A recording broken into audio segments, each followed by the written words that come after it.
주일을 지나고 새로운 새벽 예배를 월요일 아침에 드릴 때가 되면 우리가 생명의 삶 본문으로 이렇게 큐티를 하고 말씀을 꼭 묵상할 때 잠깐 단절이 되는 듯한 느낌이 있습니다. 어저께 살펴보지 못한 말씀이 우리에게 굉장히 어색하게 다가오긴 합니다.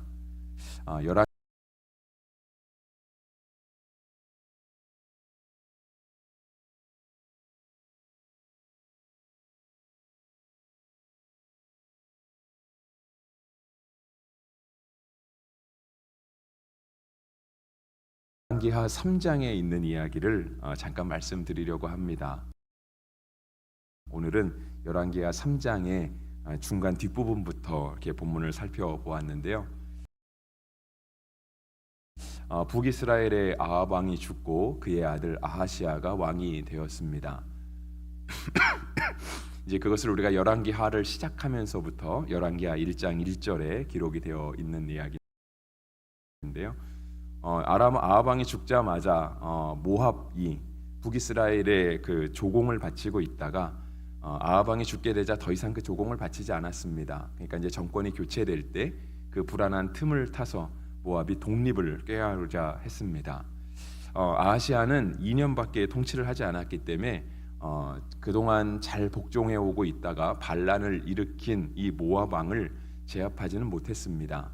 그리고 2년의 통치 후에 그의 아들 그의 동생이죠. 그러니까 아합의 아들이자 아하시아의 동생인 여호람이 왕위를 이어받게 되었을 때 여호람은 자신들에게서 반란해서 독립을 꾀하려고 했던 모압 왕을 징벌하기로 마음을 먹었습니다. 그리고 군사를 모으고 그 모압을 치러 갈 때 남유다 왕에게 도움을 요청했습니다. 여호사밧 왕에게 가서 내가 모압 왕을 치려고 하는데 같이 가면 좋겠습니다라고 말을 했을 때 여호사밧은 함께 갈 것을 수락을 했고요. 북이스라엘과 남유다는 연합군을 이루어서 모압과의 전쟁을 시작하려 했습니다. 근데 마침 이제 가려고 하는 그 길에 에돔 땅을 들려가기로 했습니다. 실은 에돔 땅을 들려가는 것은 꼭 이렇게 빠른 길로 가는 것은 아닙니다. 왜냐하면 에돔 땅은 이스라엘 남쪽에 위치하고 있었고요. 모압 땅은 한 중간쯤에 위치하고 있었기 때문에 굳이 이렇게 에돔 땅을 돌아가지 않아도 되는데 아마 에돔 땅을 돌아갔던 이유 중에 하나는 성경에 기록되어 있지는 않지만 요단강을 건너야 하기 때문에 요단강을 건너는 것 자체가 조금은 위험하잖아요. 그러니까 많은 군대가 강을 건너고 있을 때는 전쟁을 하기가 어렵잖아요. 강이 그냥 이렇게 마치 건기여서 개울이었다라고 하면 상관이 없지만 우기여서 물이 많은 시절이었다라고 한다면 아마 강을 건너고 있을 때 모압이 공격을 해오면 그것에 대한 방어를 하기가 어려워서 그런지 남쪽으로 삥 돌아서 에돔 땅을 거쳐가게 되었습니다. 그래서 이 북쪽의 이스라엘과 남쪽의 유다 왕은 에돔 왕도 자신들의 연합군에 포함을 시켰습니다. 그래서 세 나라의 왕이 연합군대를 이루어서 이제는 모압과 전쟁을 하려 했습니다. 그런데 이렇게 세 나라의 왕이 모압 땅으로 이동하여 가다가 갑자기 우리에게 군수물자가 부족하다는 사실을 알게 되었습니다. 특별히 물이 없다라고 하는 것을 알게 되었는데요. 군대는 물론이고 말들에게 먹일 물조차 없다라고 하는 사실을 이들이 알게 되고 나서 이들은 굉장히 당황하게 되었습니다. 밥이 없는 것도 문제지만 물이 없는 건 더 큰 문제이지 않겠습니까? 그러니까 물 없으면 싸울 수가 없잖아요.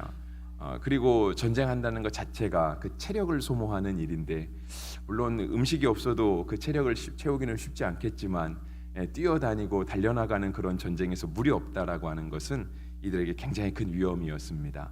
그래서 이 세 왕들이 고심에 고심을 하다가 해결책으로 찾은 것이 한 신하가 조언을 한 엘리사를 찾아가 보자라고 하는 말에 동의를 했습니다. 그래서 이제 엘리사를 찾아가게 된 것입니다. 그랬더니 이제 오늘 본문 13절이 거기서부터 시작을 하는 것이죠. 엘리사가 말하기를 내가 왜 당신들을 도와주어야 되겠는가라고 하는 것입니다. 그리고 도리어 북이스라엘 왕에게 이야기하죠. 당신의 아버지의 신을 찾아가라. 그러니까 아합과 이세벨이 들여왔던 바알과 아스다롯 그 신들을 따라가라 이것입니다. 그리고 이 북이스라엘 그 여호람이 왕이 되기 전에 그의 형이었던 아하시아는 자신이 병이 들었을 때 하나님께 묻지 않고 블레셋의 바알세붑에게 물으러 갔거든요. 그래서 지난 토요일에도 말씀드린 것처럼 이스라엘에 신이 없어서 블레셋의 신에게 바알세붑에게 물으러 가느냐 했던 것이 선지자의 지적이자 탄식이었습니다. 그래서 선지자는 자신에게 도움을 청하러 왔던 이 세 왕들에 대해서 그동안 당신들이 섬기던 신을 찾아가라고 그렇게 열심히 우상을 찾아다니다가 그들에게 도움을 구하다가 이제 와서 전쟁 앞두고 물이 없어서 죽을 것 같으니 하나님을 찾는다는 건 말이 안 되지 않겠느냐라고 하면서 거절을 하려고 했습니다. 그러다가 엘리사가 그 세 왕 중에 남유다의 여호사밧 왕이 있는 것을 보고 여호사밧 왕의 체면을 봐서 내가 당신들의 요청을 들어주겠다. 당신들의 마음을 하나님께 전달해 보고 하나님의 도우심을 구해 보겠다라고 이야기를 합니다.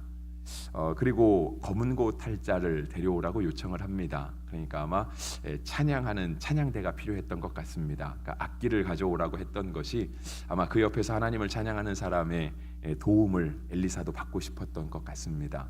그래서 이제 검은 고 타는 자가 검은 고를 탔죠. 아마 찬양을 하지 않았겠습니까?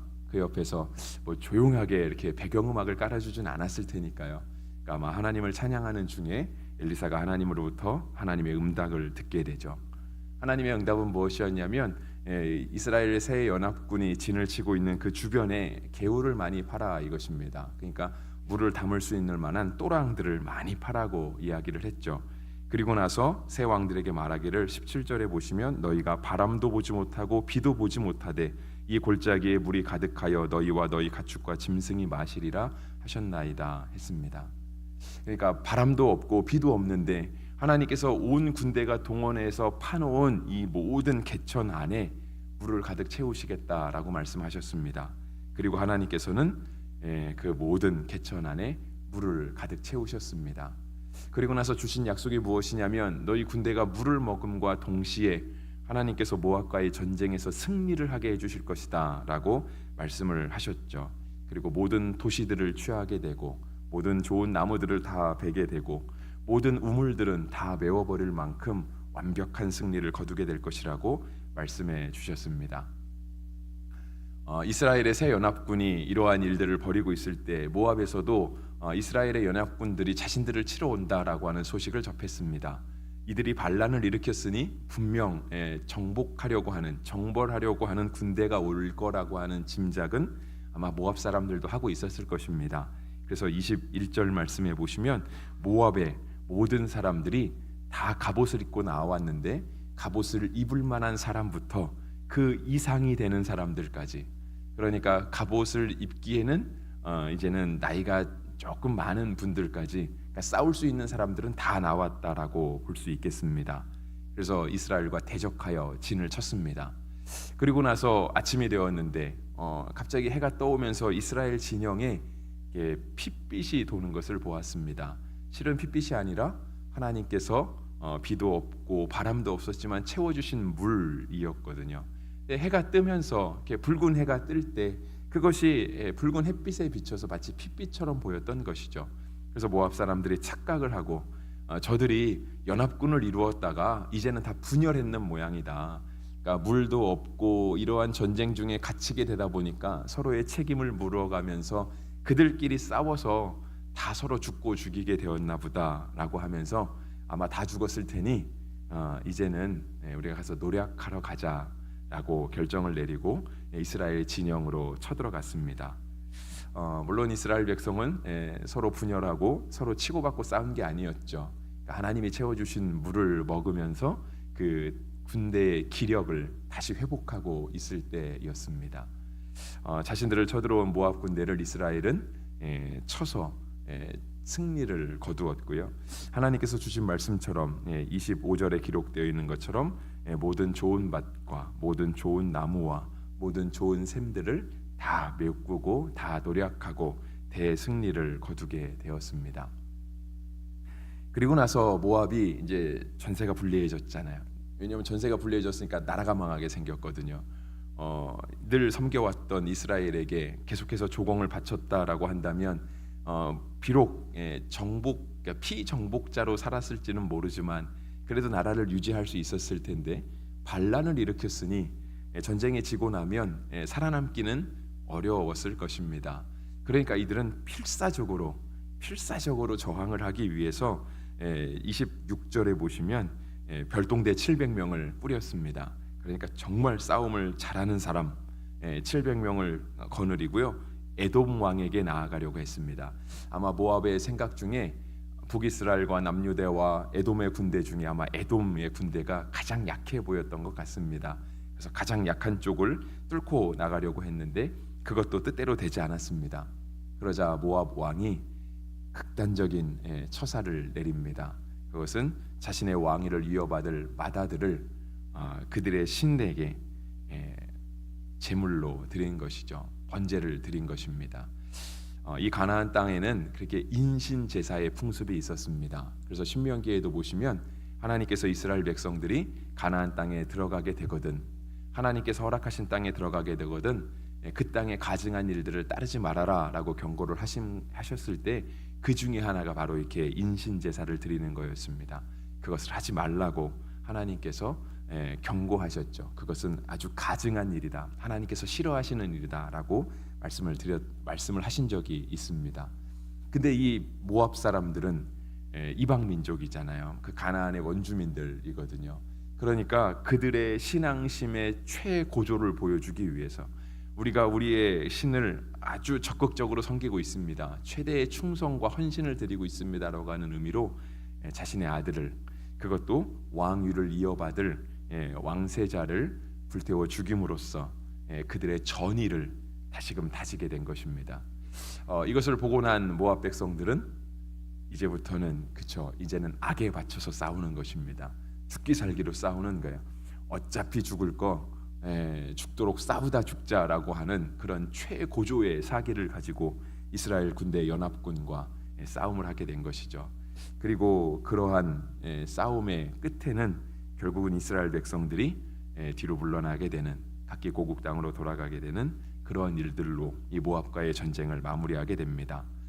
내일부터 이어지는 4장은 또다시 엘리사와 과부의 이야기가 이어집니다. 그래서 오늘까지 해서 잠깐 이스라엘에 대한 이야기가 멈추게 되는데 두 가지만 살펴보려고 합니다. 시간이 많이 지났지만 두 가지를 살펴보려고 하는데요. 하나는 무엇이냐면 14절입니다. 14절 말씀해 보시면 엘리사가 이르되 내가 섬기는 만군의 여호와께서 살아계심을 두고 맹세하노니 내가 만일 유다의 왕 여호사밧의 얼굴을 봄이 아니면 그 앞에서 당신을 향하지도 아니하고 보지도 아니하였으리이다 했습니다. 북이스라엘과 남유다와 에돔의 세 연합군이 모였습니다. 다 하나님 앞에 마음에 드는 사람들은 아니었습니다. 그런데 그들이 하나님께 마음에 들지 않았음에도 불구하고 하나님의 도우심을 구하러 왔을 때 하나님께서는 이 여호사밧 한 사람으로 인하여서 그들에게 살 수 있는 길을 마련해 주었습니다. 창세기에 보면 하나님께서 소돔과 고모라를 멸하러 가시기 전에 아브라함에게 들리십니다. 그리고 아브라함에게 하나님의 계획을 다 얘기하시죠. 내가 소돔과 고모라를 멸할 거라고. 아브라함이 이야기합니다. 그곳에 하나님의 의인이 있으면 어떻게 하시겠습니까? 하나님께서 의인과 악인을 함께 멸하시겠습니까? 라고 할 때 하나님의 사자와 이야기를 하면서 의인 10사람이 있으면, 처음엔 50명으로 시작했죠.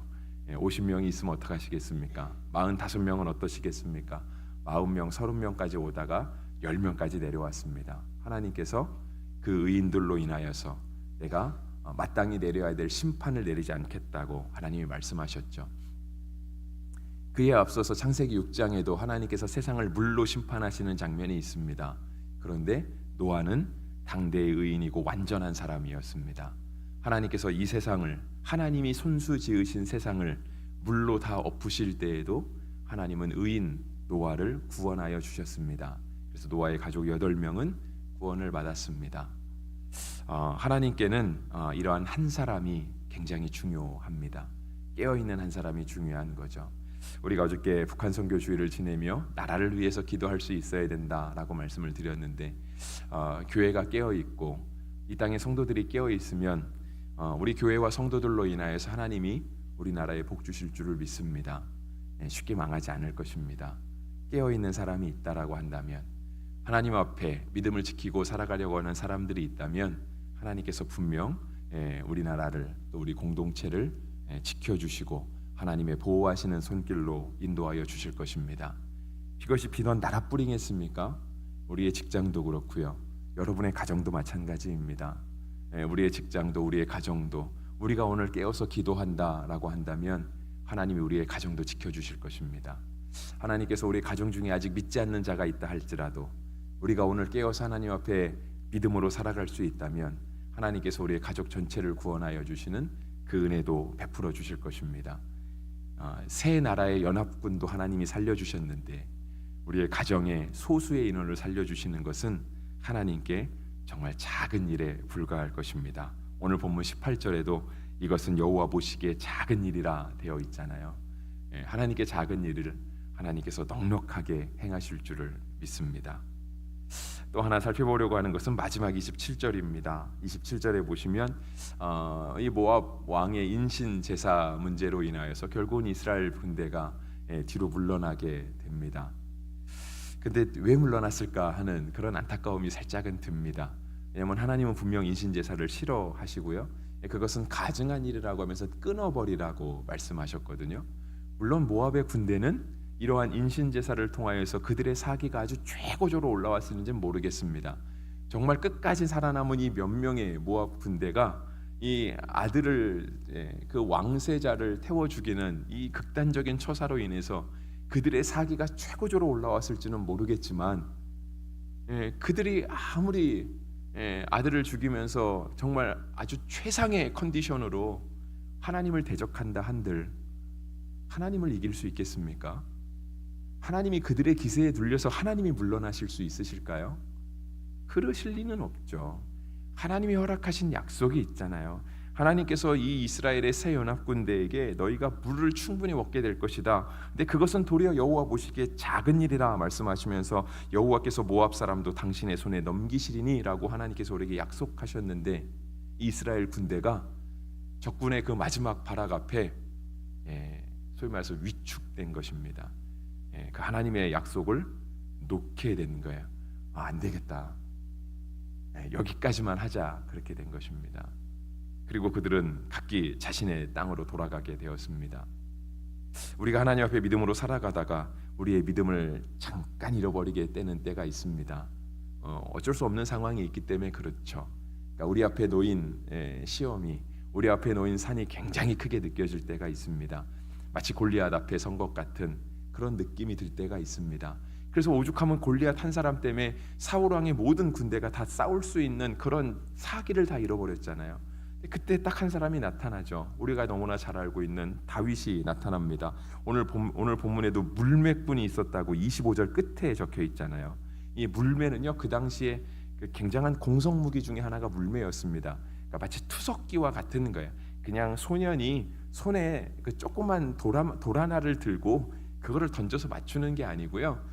다윗이 그렇게 전쟁에 나갈 때도 얘기하잖아요. 내가 사자와 곰도 이렇게 죽였다고. 그러니까 맹수를 죽일 수 있는 무기 중에 하나가 바로 물매이거든요. 근데 그 물매를 든 한 소년으로 인해서 골리앗이 무너지고 블레셋이 무너지고 이스라엘의 승리가 오잖아요. 아무리 우리 앞에 놓인 신앙의 시련들이 우리 앞에 놓인 인생의 짐들이 커 보인다 할지라도 하나님께는 작은 일에 불과합니다. 하나님께 깨어있는 한 사람이 그 고난을 이겨나가게 하고 모든 장애물들을 헤쳐나갈 수 있는 그런 하나님의 능력을 경험하게 되는 것이죠. 그래서 이제 한 주간을 시작하는 우리 여러분들 앞에 정말 하나님의 능하신 손길이 함께하기를 축복합니다. 그래서 여러분들 한 주간의 삶을 살아가실 때 여러분 한 사람으로 인하여서 여러분들이 살아가는 여러분의 가정과 또 회사 또 우리 교회는 물론이고 우리 모든 공동체가 정말 하나님의 도우심을 잊게 되기를 바라고 우리로 말미암아 우리가 우리 앞에 놓인 장애물들도 극복하고 하나님이 허락하신 완벽한 승리를 맛볼 수 있게 되는 은혜가 있기를 주의 이름으로 축복합니다.